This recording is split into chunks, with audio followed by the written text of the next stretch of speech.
It was almost 2 in the morning. Everyone in the house was fast asleep.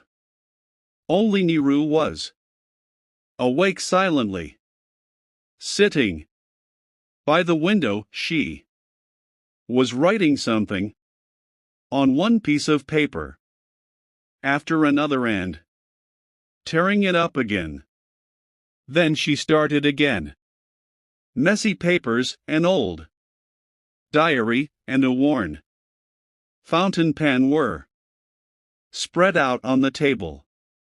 Niru decided tonight she would write the last letter to her child. 3 years ago, Niru's only son Ian had left home. He was only 21 at the time. He was a good student in college, and the quiet boy suddenly wrote a letter and left one day. The letter only said, "Mom, I want to live my own life. If you don't come back, don't look for me. Be well." Asterisk. After that letter, Niru never saw her son's face again. No one knew where he was or what he was doing. The police, relatives, and friends, they all tried to find him, but to no avail. At first, Niru waited.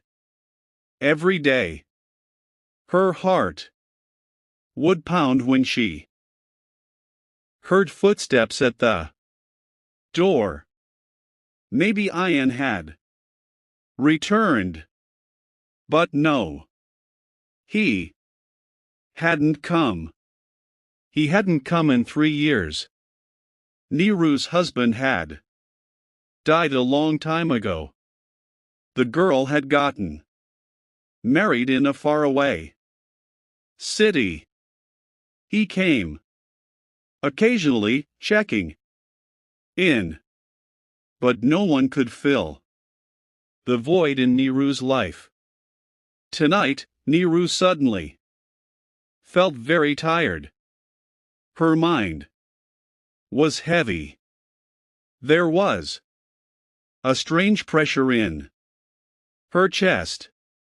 Her body had not been well for some time. In the words of the doctor, "Your heart has become weak, don't put too much pressure on it." But she knew her heart had actually broken long ago, the day Ian left home. Niru started writing on the first page of the diary. "Ian, if you ever come back and don't see me, then I left this letter for you. I don't know what kind of mother I was.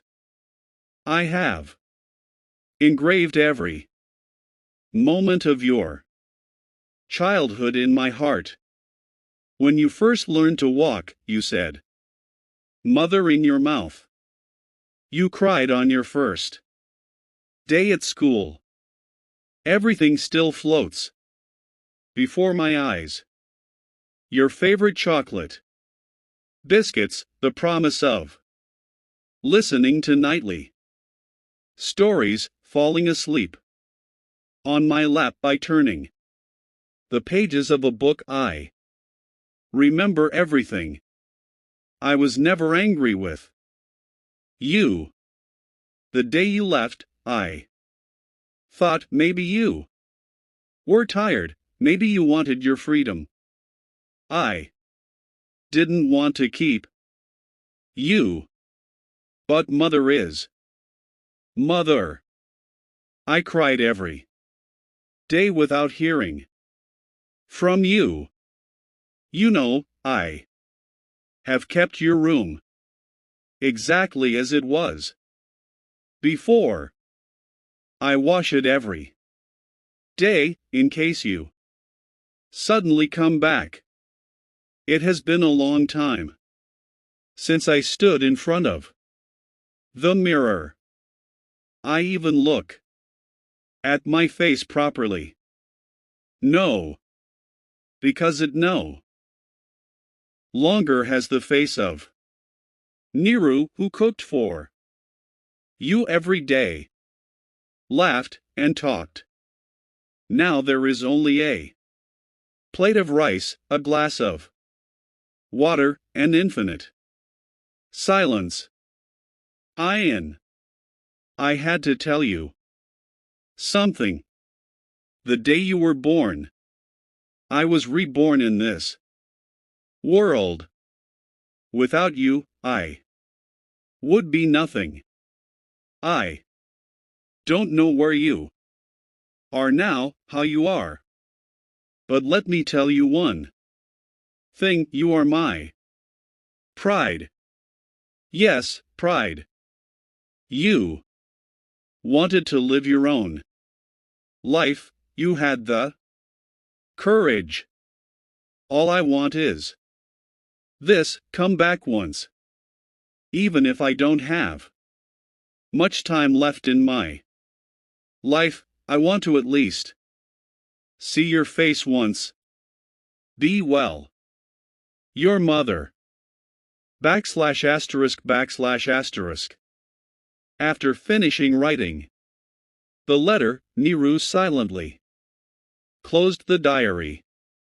The corners of her eyes were wet, but there was a shadow of peace on her face. The next morning, the girl came home and saw her mother sitting by the door, eyes closed, a slight smile on her face, the diary of that letter tightly clutched in her hand. Mother is no more. The words of the last letter seemed to float in the air.